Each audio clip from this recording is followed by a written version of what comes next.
Merci Peter pour la lecture. Donc oui, nous sommes toujours dans Malachie. La semaine prochaine, on sera encore dans Malachie. Et après, on aura fini. On aura fini Malachie. Malachie, tout un livre, tout un dialogue entre Dieu et son peuple à travers le prophète Malachie qui nous a laissé ses écrits. Et aujourd'hui, on arrive à un des passages les plus souvent prêchés dans les églises, avec un autre que j'ai déjà fait. En fait, les deux sujets où vous allez souvent entendre Malachie, c'est pour parler du divorce ou pour de l'offrande. Et aujourd'hui, si vous l'avez remarqué, on va parler de l'offrande. Et vous allez apprendre à me connaître à travers les prochains mois, mais je suis du style de prédicateur qui aime faire des séries basées sur un livre de la Bible et non sur des thématiques. Donc, c'est pas que je voulais à tout prix vous parler d'offrande ce matin, mais c'est que dans le texte de Malachie, on était rendu à la partie où on nous parle de l'offrande. En faisant ce type de série, on oblige le prédicateur à ne pas avoir la crainte des hommes, mais la crainte de Dieu, et à nous enseigner en entièreté qu'est-ce que la Bible nous dit dans chacun de ses livres. Pour ceux qui étaient avec nous durant l'été, on a vu que Malachie dénonce un amour qui est méprisé. Parce que Dieu a libéré Israël de l'Égypte, leur a donné une terre promise, ils ont perdu cette terre, ils sont partis en captivité, mais Dieu les a préservés, les a ramenés dans leur terre, ils ont pu se rebâtir, mais ils sont toujours insatisfaits, ils sont perdus, ils se posent des questions, des remises en question, ils font des compromis. Et on a vu les types de compromis qu'ils avaient. Dans le chapitre 1, on a vu le danger d'une foi qui devient que culturelle, où on va célébrer les choses à moitié. Les prêtres et le peuple faisaient à moitié l'adoration à Dieu. Dans le chapitre 2, on a vu à quel point même les prêtres qui devaient enseigner le peuple le faisaient à demi-mesure, même abusaient de leur autorité. On a vu également que cette ère de compromis n'était pas juste dans l'adoration envers Dieu, mais aussi dans les mariages. Et quand un peuple se détourne de Dieu, ce n'est pas que le dimanche matin qu'on peut le voir, mais c'est également dans les familles. Et on a vu, il y a quelques semaines, quand c'est moi qui ai amené la prédication de chapitre 2, verset 17 à 3, verset 5, comment Dieu annonce qu'il va purifier son peuple avec la venue de Jean-Baptiste et de Jésus, que nous pouvons savoir aujourd'hui grâce au Nouveau Testament, où Dieu disait dans Malachie à son peuple qu'un jour il allait les purifier et enlever les impuretés qu'ils ont. Et nous savons, nous, aujourd'hui, que c'est grâce à Jésus. Et aujourd'hui, le dialogue continue. Dieu met en lumière une autre infidélité du peuple, leur attitude face à l'offrande, ou à l'époque, la dîme. Vous allez voir, ce n'est pas seulement une question d'argent, mais c'est une question de cœur, de confiance envers Dieu et d'adoration. Et le titre de ce matin, c'est « Plus qu'un don, un cœur généreux, pourquoi nos offrandes comptent ?» Et dans la lecture que Peter nous a fait, je vais la décortiquer verset par verset ensemble ce matin. Donc si vous avez votre Bible avec vous, on peut retourner au chapitre 3, et je vais relire le verset 6 et 7. Ça nous dit « Je suis l'Éternel, je ne change pas, et vous, descendants de Jacob, vous n'avez pas été détruits. » Quand il dit ça, il parle d'Israël. « Dès l'époque de vos ancêtres, vous vous êtes écartés de mes prescriptions. Vous ne les avez pas respectées. Revenez à moi, et je reviendrai à vous, dit l'Éternel, le Maître de l'univers. Et vous dites, en quoi devons-nous revenir à toi ?» Donc on voit le premier point de ce matin, ensemble, venir ou revenir à Dieu. Dieu dit bien, revenez à moi, et je reviendrai à vous. Et le peuple dit, mais pourquoi je dois revenir ? C'est une question provocatrice, presque insolente, qui révèle un cœur aveuglé, qu'on a bien vu à travers la lecture de Malachie, qui est assez répandue. Et rapidement, nous, on peut lire ça et se dire, bon, ok, c'est Israël, on sait qu'ils sont souvent détournés de Dieu, Mais nous sommes souvent ces gens-là aussi. Il est facile pour l'être humain d'oublier les commandements de Dieu, surtout quand tout va bien, quand on a une sécurité financière, quand nous sommes à l'aise, quand notre santé n'a aucun problème. Rapidement, Dieu prend le décor. Et on peut arriver à la question, mais pourquoi ai-je besoin d'un Dieu? Pourquoi sa volonté est si importante pour moi?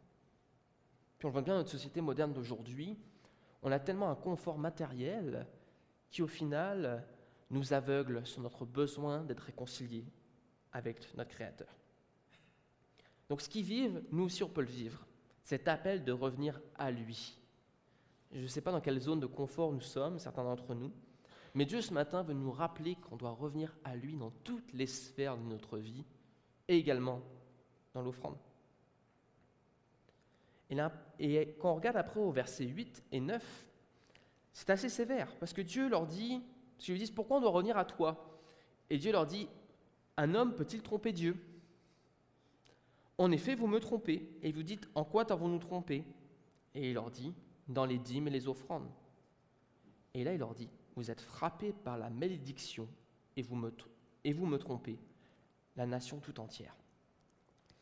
Alors pour nous, Québécois, parler d'argent, c'est tabou.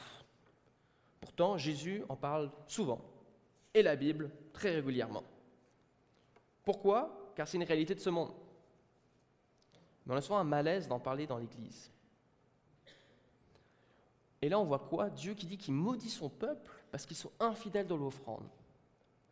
Je ne sais pas vous, mais moi, si c'était la première fois que je lirais ce verset-là, je serais un peu mal à l'aise. Il est donc bien sévère, Dieu. Est-ce qu'il veut que notre argent? Est-ce que c'est ça, l'Église? Et Dieu adresse ça parce que c'est très clair dans l'Ancien Testament, les attentes qu'il a envers Israël. Et là, je voudrais que vous m'écoutez attentivement parce que je vais vous expliquer les attentes que Dieu avait dans l'Ancien Testament envers son peuple. Et après, on va se poser la question, ok, mais nous, aujourd'hui, c'est quoi les attentes que Dieu a envers nous? Donc, dans le contexte de l'Ancien Testament, la dîme apparaît à plusieurs endroits. Ça apparaît dans le livre de Genèse, où Abraham va donner une dîme, qui est le 10%. Jacob va faire la même chose. Ces passages-là sont descriptifs. Ils nous racontent juste qu'est-ce qu'a fait Abraham, qu'est-ce qu'a fait Jacob. Mais on a aussi des passages normatifs qui imposent une norme, une conduite. Et ça, c'est dans Deutéronome. Et j'aimerais vous le lire. Dans Deutéronome 14, je ne sais pas si je vous l'avais mis. Ouais. Donc Deutéronome 14, et on va lire ensemble du verset 22 à 29. Et c'est important pour comprendre la reproche que Dieu fait à son peuple. Car si on ne connaît pas ce passage-là, on a du mal à saisir la reproche que Dieu fait. Alors, Deutéronome 14, verset 22, ça nous dit, c'est des consignes pour le peuple. Tu prélèveras la dîme de tout ce que produira ta semence, de ce que ton champ rapportera chaque année. Donc on voit chaque année la vigne dîme. Et tu ne mangeras devant l'Éternel ton Dieu à l'endroit qu'il choisira pour y faire résider son nom. La dîme de ton blé, de ton vin nouveau et de ton huile, ainsi que les premiers-nés de ton gros et de ton petit bétail. Ainsi tu apprendras à toujours craindre l'Éternel ton Dieu. Lorsque l'Éternel ton Dieu t'aura béni, peut-être le chemin sera-t-il trop long pour que tu puisses transporter ta dîme, parce que tu habiteras loin de l'endroit que l'Éternel ton Dieu aura choisi pour y faire résider son nom. À l'époque, l'endroit est Jérusalem, surtout à l'époque de Malachie, dans le temple. Alors tu échangeras ta dîme contre de l'argent, tu serreras cet argent dans ta main et tu te rendras à l'endroit que l'Éternel ton Dieu aura choisi. Là, tu achèteras avec cet argent tout ce que tu désireras, bœuf, brebis, vin et liqueur forte, tout ce qui te fera plaisir. Tu mangeras devant l'Éternel ton Dieu et tu t'en réjouiras, toi et ta famille. Tu ne délaisseras pas le Lévite qui habitera dans ta ville, car il n'a ni part ni héritage avec toi. Tous les 3 ans, tu sortiras toute la dîme des produits que tu auras obtenus durant cette 3e année, tu la déposeras dans ta ville. Alors le Lévite qui n'a ni part ni héritage avec toi, l'étranger, l'orphelin et la veuve qui habitent dans ta ville viendront et ils mangeront à satiété. Ainsi l'Éternel, ton Dieu, te bénira dans tous les travaux que tu entreprendras de tes mains. Donc si je dois vous expliquer ça simplement, ce qui se passe, c'est qu'on a une description de comment Israël fonctionnait. Tout le monde contribuait un 10%. Et servait à quoi ce 10%-là ? On voit que cet argent, elle est communautaire. Ils vont manger ensemble dans le temple en amenant l'offrande. On voit également que c'est pour subvenir aux besoins de deux groupes. Les Lévites, qui étaient la seule tribu qui n'avait pas de terre et qui étaient mis à part pour servir l'Éternel dans le temple. C'était leur moyen de subsistance. Et c'était eux qui devaient enseigner le peuple et le guider dans l'adoration. Il y en a un autre aussi, la veuve et l'orphelin. On voit dans Deutéronome tout un système économique pour s'assurer que personne n'est laissé de côté. Que celui qui se consacre à l'enseignement puis à guider le peuple puisse se consacrer réellement à ça. Et celui qui est dans le besoin puisse être assuré que tout le monde va contribuer pour l'accompagner. Donc c'est pour ça que Dieu est scandalisé. Parce que la veuve et l'orphelin n'ont pas assez. Parce que le Lévite n'a pas assez. Car certains ont trompé Dieu. Il dit même qu'il les a volés. Parce qu'il dit bien ce 10% lui appartient. C'est pour ça qu'il est scandalisé. Et si on comprend bien le contexte, nous aussi on devrait être scandalisés que certains ne contribuent pas. En fait, c'est de l'évasion fiscale. On peut le voir comme ça. Et je suis sûr que quand vous regardez les nouvelles, quand vous apprenez un cas de corruption ou d'évasion fiscale, vous êtes scandalisés. Après tout, c'est vos taxes. C'est un peu la même chose qu'on voit, le sentiment de Dieu dans ce passage-là. Et Israël, c'est un État à l'époque, c'est une théocratie, où la religion et le gouvernement sont main dans la main.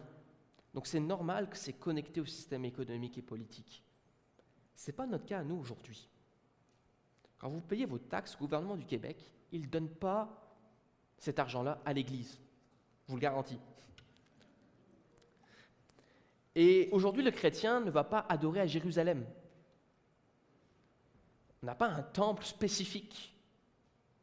Ça nous dit bien dans Deutéronome que l'offrande est donnée là où Dieu réside. Grande nouvelle pour toi, Dieu réside parmi son peuple, donc parmi l'Église. Donc le chrétien n'est pas attaché à ce système économique et politique que l'Israël antique était attaché. Donc la grande question demeure, est-ce que je dois donner 10% ? Et à nos visiteurs, cet argent-là qui est donné à l'Église, elle sert à quoi ? Pourquoi l'Église a besoin d'offrandes ? Il faut savoir que dans le Nouveau Testament, on n'est plus sous la loi mosaïque. Donc ce que je vous ai lu de Deutéronome, la dîme peut rester un guide éthique pour nous guider, mais elle n'est pas prescriptive.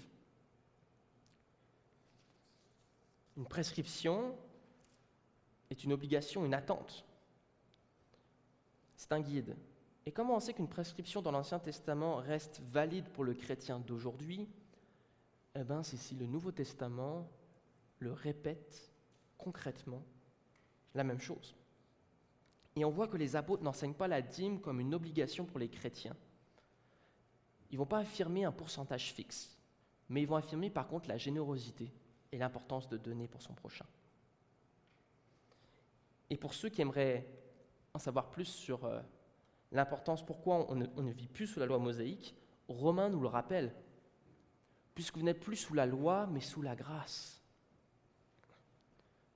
Donc EBS n'a pas l'attente que vous donnez 10%. Si je deviens votre pasteur, je n'ai pas cette attente-là. Si vous le donnez, tant mieux, merci. Mais ce n'est pas une obligation. Et même, on ne devrait même pas utiliser le mot dîme dans nos églises. C'est notre héritage peut-être catholique, où l'Église et le gouvernement étaient alliés, et donc le gouvernement prenait une taxe supplémentaire et après redonnait l'argent à l'Église. On devrait utiliser le langage, le bon mot pour ça serait l'offrande. Et l'offrande, c'est une attente de Dieu envers le chrétien. À travers toute la Bible, on le voit, il y a une attente de l'offrande. Dès le début dans Genèse 4, on le voit, avec Caïn et Abel. Ils vont faire une offrande à Dieu. Tout le long de la Bible, on le voit. L'offrande prend des formes différentes. Avant, certains amenaient des agneaux, du blé, du vin, Amenez pas du vin, s'il vous plaît, comme offrande à EBS. Petit à petit, c'est de l'argent. La forme change avec les générations, le contexte, l'histoire. Puis un bon exemple, ici on passe le panier. Moi, j'ai jamais d'argent comptant sur moi.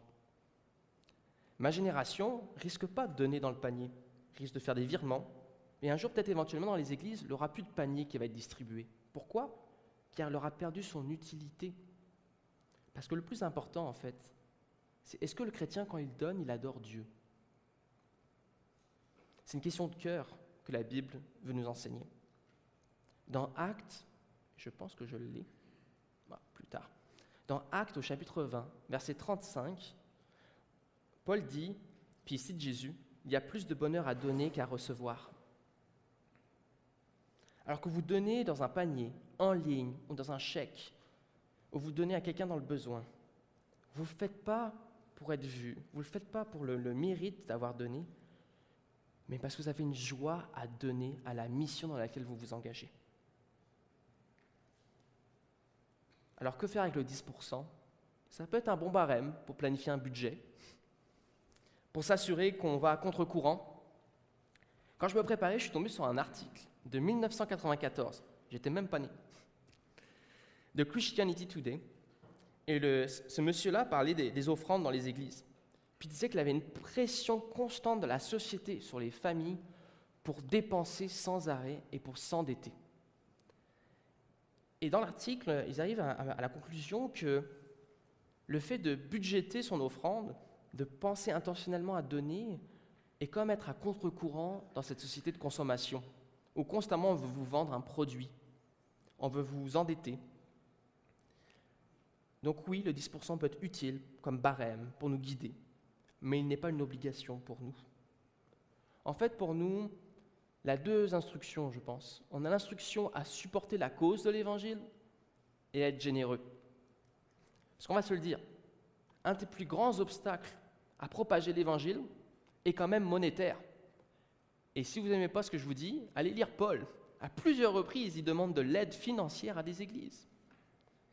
Parfois, il les remercie pour l'aide qu'ils lui ont amenée. Parfois, il demande de l'aide pour d'autres. Et aujourd'hui, des missionnaires que l'Église supporte ont besoin de fonds. Parce que l'ouvrier a besoin de survivre. Donc quand on donne pour l'Évangile, on investit dans le royaume de Dieu. Même si aujourd'hui on n'a plus de lévites, on n'a pas une caste, un clergé spécifique, on a des gens qui sont mis à part, parfois dans certaines églises, pour se consacrer à 100% dans la mission. Si on est une église qui ne donne pas, on ne peut pas permettre à ces gens-là d'y aller à 100%. Et Paul nous en parle dans 1 Corinthiens 9 et dans 1 Timothée. Dans 1 Corinthiens 9, il explique que ceux qui œuvrent pour l'Évangile ont le droit de vivre de l'Évangile. Dans 1 Timothée, il dit que l'ancien qui est à double honneur, donc celui qui est mis à part pour enseigner, a besoin d'un soutien matériel, car l'ouvrier mérite son salaire. Et c'est un fait. Si tout le monde dans l'Église qui est mis à part pour le ministère doit être bivocationnel, ça va prendre plus de temps de développer des choses. Ce n'est pas nécessairement mal, mais ça peut nous ralentir ou mettre un autre rythme sur la vie de l'Église. Donc la générosité d'une Église détermine les moyens qu'elle va avoir pour répondre à la mission de Dieu. C'est juste un fait.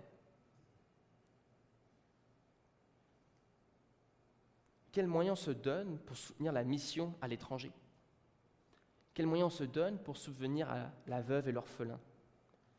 Quels moyens on se donne pour permettre à des enseignants de se libérer du temps, pour pouvoir soutenir leur famille et pour pouvoir se consacrer à l'étude de la parole pour nous enseigner? C'est l'Église locale qui le détermine. Ce n'est pas le gouvernement qui paye nos pasteurs ou qui paye nos missionnaires.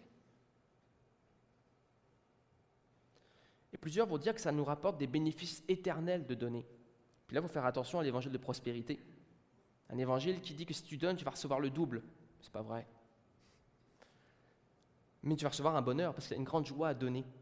Je te rappelle, tu investis dans quoi? Tu investis dans le royaume de Dieu. Donc ça veut dire quoi? C'est à travers ton argent, si elle est bien administrée, par des gens droits et honnêtes et intègres, ça va aider la propagation de l'Évangile. C'est-à-dire que ton don va permettre peut-être à quelqu'un d'entendre l'Évangile. C'est ça le bénéfice que tu vas avoir, la récompense. C'est que ton offrande a peut-être permis à quelqu'un dans cette salle d'entendre parler de l'Évangile. Pour moi, c'est toute une récompense. Donc ça, c'est la première instruction, c'est soutenir l'Évangile. Mais l'autre qui est d'être généreux. Parce qu'il y a deux types d'offrandes dans une église. L'offrande régulière, et on a l'exceptionnel. Puis on le voit dans le Nouveau Testament, Paul il va demander à un moment donné du soutien aux autres églises pour les chrétiens pauvres de Jérusalem. Ils vont faire une collecte de fonds. Leur but, c'est d'aider ceux qui sont dans le besoin. Ce n'est pas à chaque année qu'ils allaient contribuer pour aider l'église de Jérusalem. Mais Jérusalem avait besoin d'aide. Donc, à l'époque de Paul, ils ont fait une collecte spéciale pour ça. Je ne sais pas si vous le savez, mais l'église ici, régulièrement, donne 10% de ses revenus pour la mission. Donc, à ce jour, cette année, 20 000 $ environ est passé pour la mission. Donc, on a décidé en tant qu'Église, irait en dehors de nos murs pour l'Évangile. On a une offrande spéciale pour Casa Hogar, qui est un organisme qui travaille en Honduras, auprès des enfants. Et 2 à 3 fois par an, ici, dans cette église, on m'a dit que vous faites une offrande spéciale pour répondre à un besoin social dans la région. Vous êtes une église déjà qui est habituée à contribuer. Donc, parler d'offrande ne devrait pas nous faire peur. Et ce matin, quand je vous parlais de l'annonce de Adam et de Julia et Nicolas, c'est une offrande spéciale que je vous amène devant vous. Je ne vous demande pas de faire un chèque à Nick et Julia, mais ce qu'on parlait, c'était de se mobiliser ensemble pour faire de la nourriture que Bethany va organiser et qu'on va donner à cette famille-là. Les premiers chrétiens mettaient tout en commun. Le budget d'une église, c'est ce qu'on a décidé de mettre en commun ensemble. Dans une église saine, les membres, vous avez le rôle de garder redevables les leaders sur leur gestion du budget. Ce n'est pas que vous donnez et que vous ne voyez plus cet argent. Les églises qui ne sont pas transparentes avec leur argent ne sont pas des bons intendants.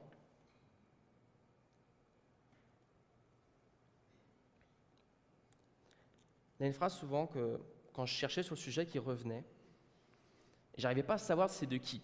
Certains disent c'est Martin Luther, d'autres Billy Graham. Donc je me suis dit que c'est peut-être juste une citation d'Internet. Mais j'aimais bien la phrase. Il y a 3 conversions. La conversion du cœur, de l'esprit et du portefeuille. C'est quand même vrai. Puis un bon exemple, c'est le jeune homme riche qui va voir Jésus, et Jésus lui dit « Est-ce que tu es prêt à tout vendre ?» Et le jeune homme riche fait demi-tour, tout attristé car il n'est pas prêt à se départir de ces choses. Donc si vous êtes membre ici à EBES, je dis bien si vous êtes membre, donc c'est-à-dire si vous avez signé l'alliance de membres, vous avez dit que ce budget-là, c'est mon bien commun partagé avec mes frères et sœurs, et que vous ne contribuez pas en ce moment, il y a 2 possibilités. Soit vous avez besoin de l'aide de vos frères et sœurs, et vous n'osez pas le demander, puis moi je vous encourage à aller chercher l'aide, ou vous devez vous questionner, pourquoi vous ne donnez pas en ce moment si vous êtes dans la capacité? Pourquoi vous ne participez pas à l'effort commun de cette Église? La Bible nous le prouve, le peuple de Dieu est habitué à partager ses biens pour l'avancement du royaume de Dieu.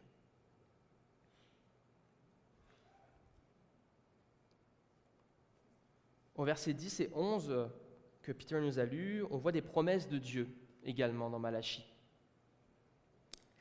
Et ces promesses peuvent être très bonnes à relire ensemble, même si prendre tout le temps de les retrouver. Surtout dans Malachie, au chapitre 3, verset 10-11, il dit « Apportez toutes les dîmes à la maison du trésor, afin qu'il y ait de la nourriture dans ma maison. Mettez-moi ainsi à l'épreuve, dit l'Éternel, le Maître de l'univers, et vous verrez si je n'ouvre pas pour vous les fenêtres du ciel, si je ne déverse pas sur vous la bénédiction en abondance. Pour vous, je menacerai l'insecte vorace afin qu'il ne détruise pas les produits du sol et que la vigne ne soit pas stérile dans vos campagnes, dit l'Éternel, le Maître de l'univers. Dieu, il dit bien à son peuple, est-ce que vous donnez ? Donnez, car ça prouve, est-ce que vous avez confiance en moi ? Si on était une église qui ne donnait pas la mission, on serait des menteurs si on parlerait de l'importance de l'Évangile. Mais si nous sommes des chrétiens qui ne donnons pas l'offrande, peu importe le pourcentage, peu importe nos circonstances, on doit se poser la question, est-ce que je crois que Dieu peut prendre soin de moi ? Car Dieu a une promesse qu'il va prendre soin de nous. Et il va nous bénir parce que notre offrande va nous bénir éventuellement à travers ces histoires-là de conversion.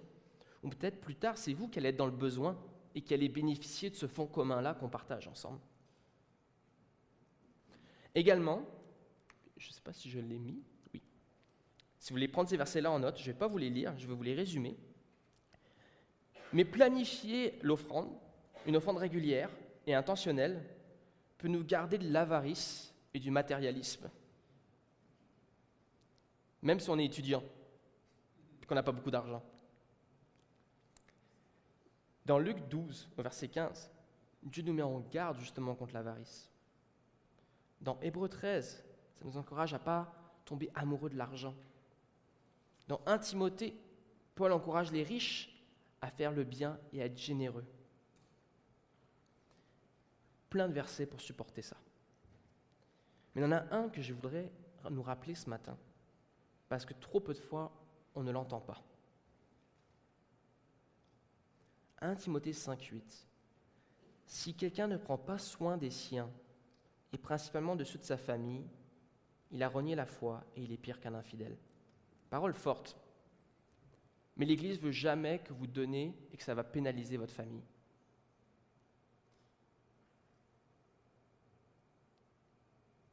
Notre première responsabilité, c'est de prendre soin de notre famille. Donc l'Église ne vous demande pas ce matin, à travers ce message, ou le reste des années qui vont venir, de délaisser votre famille quand vous donnez l'offrande.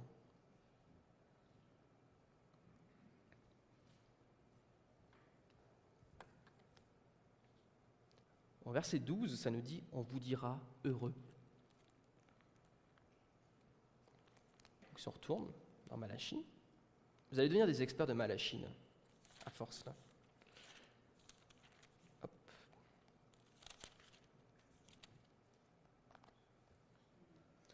Toutes les nations vous déclareront heureux, car vous serez un pays de délices, dit l'Éternel, le Maître de l'univers.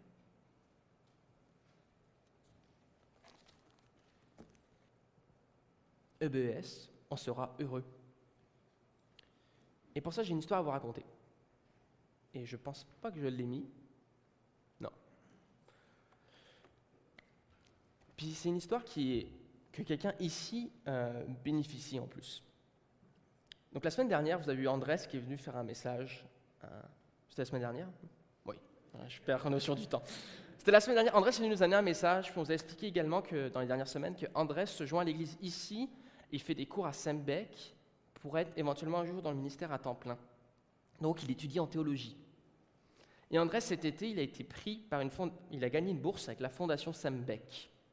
C'est une fondation qui permet de donner un certain montant d'argent à une église pour accueillir un jeune en formation et lui donner des fonds pour se consacrer à l'étude, tant pratique que dans les livres.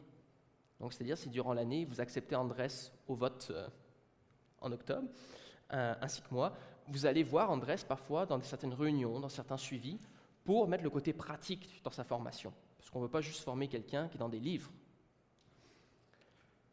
Mais ce pas de foi qu'a fait Andrés, Dieu a pourvu avec la fondation Sembec. Mais quelle est l'histoire de cette fondation ? En me préparant, j'ai regardé.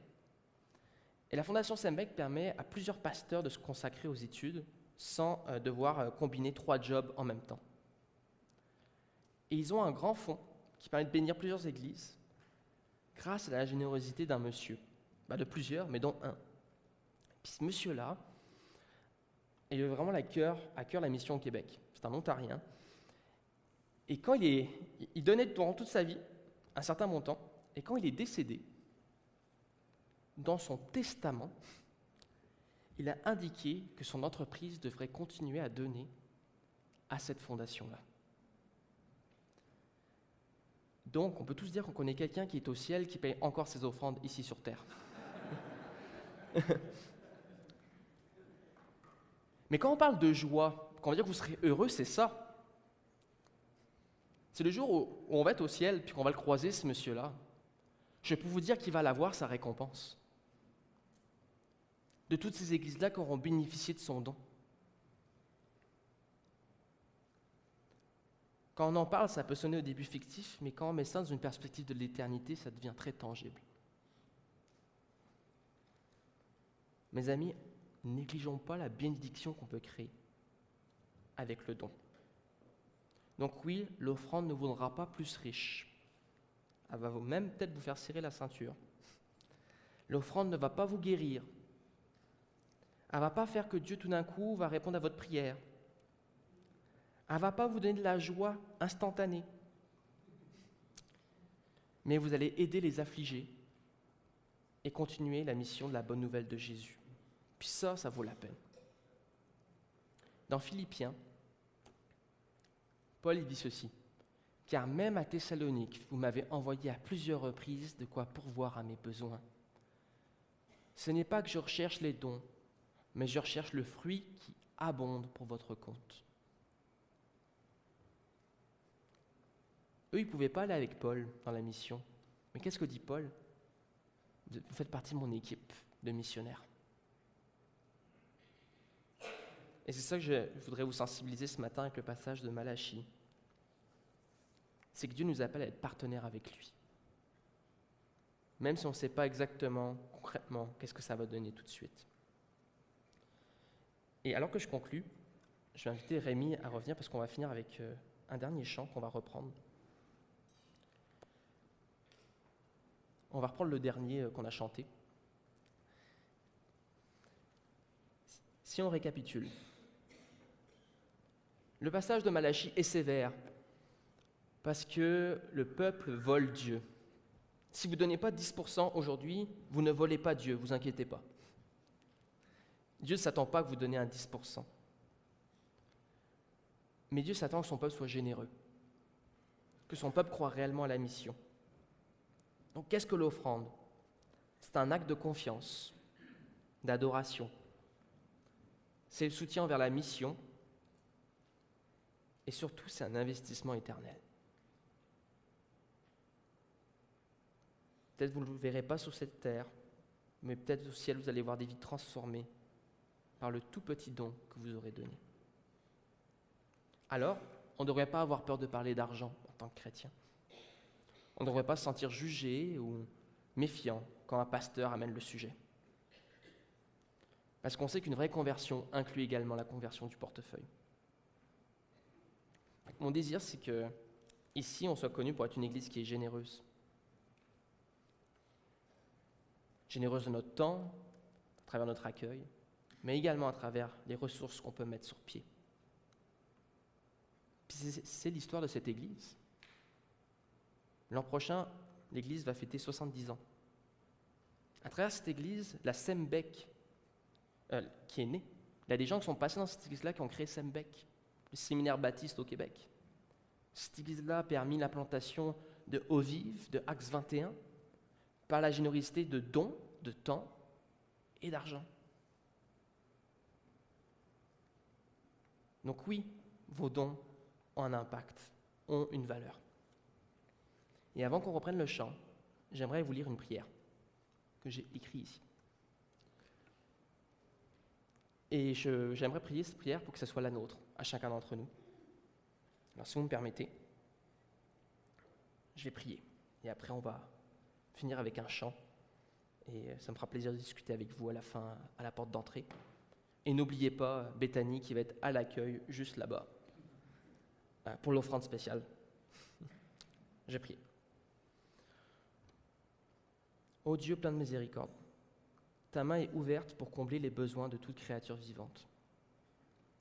Rends-nous toujours reconnaissants pour ta providence pleine d'amour. Fais qu'en nous souvenant qu'un jour nous devrons rendre compte. Que nous soyons trouvés de fidèles intendants de tes dons. Par Jésus-Christ notre Seigneur, qui vit et règne avec toi et le Saint-Esprit, un seul Dieu, maintenant et pour toujours. On te prie cela au nom de Jésus. Amen.